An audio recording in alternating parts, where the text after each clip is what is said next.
غم نہ کھاؤ اس کا جو تمہارے ہاتھ میں نہیں ہے، وَلَا تَفْرَحُوا بِمَا آتَاكُمْ، اس پر خوش نہ ہو جو تمہیں ملا ہے۔ یعنی کبھی ایسا ہوتا ہے کہ تمہیں اللہ تعالیٰ دے کے آزماتا ہے اور اس نے پہلے لکھ دیا ہوا ہے تمہارے لیے، تو جب تم اس بات پہ یقین رکھ لو گے کہ تمہارا مقصوم تمہیں ملے گا، تو جو نہیں ملے گا اس پہ تم دکھی نہیں ہوگے کہ میری قسمت میں تھا ہی نہیں، اور جو تمہیں ملا ہے اس پہ تم غرور اور تکبر میں نہیں آؤ گے، اس لیے کہ تم کہو گے یہ میرے مالک نے لکھا ہے، ورنہ تم کہو گے یہ میری تگ و تاز کا نتیجہ ہے، یہ میں نے محنت اتنی کی اس کا نتیجے میں یہ ملا۔ اللہ فرماتا ہے یہ سب اس نے لکھ رکھا ہے تمہارے لیے، اس لیے تمہیں ملے تو تکبر میں نہ آنا، تمہیں نہ ملے تو تم تعصف میں نہ چلے جانا، اس لیے اس نے سارے فیصلے پہلے کر دیے اور تمہیں بتا دیا ہے کہ تمہارے لیے جو مقسوم ہے وہ تمہیں اللہ نے عطا کر دیا ہوا ہے، نہیں ملنا ہے تو تم الٹی چھلانگے بھی لگا لو تو وہ نہیں ملے گا۔ تقدیر پر ایمان لانے کے لیے اس لیے زور دیا گیا ہے، اور ہمیں اپنی اولادوں کو، اپنی نسلوں کو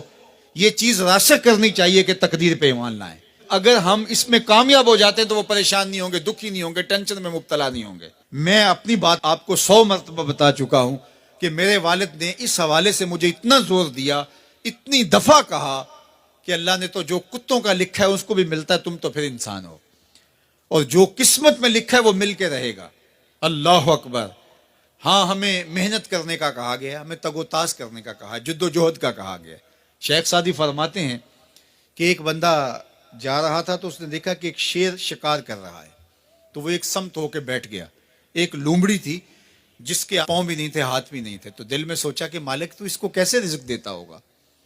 تو شیر آیا، اس نے شکار کیا اور اچھا اچھا کھا لیا اور پس خوردہ چھوڑ کے چلا گیا۔ یہ رینگتی ہوئی آگے بڑھی اور وہ جو پس خوردہ تھا وہ چھچڑے وغیرہ تھے، کھا کے پیٹ بھر لیا۔ تو کہا کہ مالک تیری قدرتوں کے رنگ ہیں، تو نے اس کا بھی وسیلہ بنایا ہے۔ تو وہ کسی کام پہ جا رہا تھا، کاروبار کرنے جا رہا تھا، اس نے کہا مجھے کیا مصیبت ہے، جب لومڑی کو دیتا ہے تو مجھے نہیں دے گا۔ تو وہ آ کے بیٹھ گیا، گھر آ کے بیٹھ گیا کہ میں نہیں جو ہے وہ کہیں جاتا۔ ایک دن، 2 دن، 4 دن فاقوں سے گزرا، تو پھر حاطف سے آواز آئی کہ جو لومڑی کو دے سکتا ہے تجھے بھی دے سکتا ہے، لیکن لومڑی نہ بنو، شیر بنو، خود بھی کھاؤ اور اوروں کے لیے بھی وسیلہ بنو۔ ہمیں ترغیب دی گئی ہے، باقی جو ہمارے مقدر کا ہے وہ ہمیں ملے گا، ہر صورت میں ملے گا۔ تو اپنی نسلوں کے سینوں میں یہ چیز راسخ کرو، اور یہ راسخ تبھی ہوگی ہمارے سینے میں راسخ ہوگی۔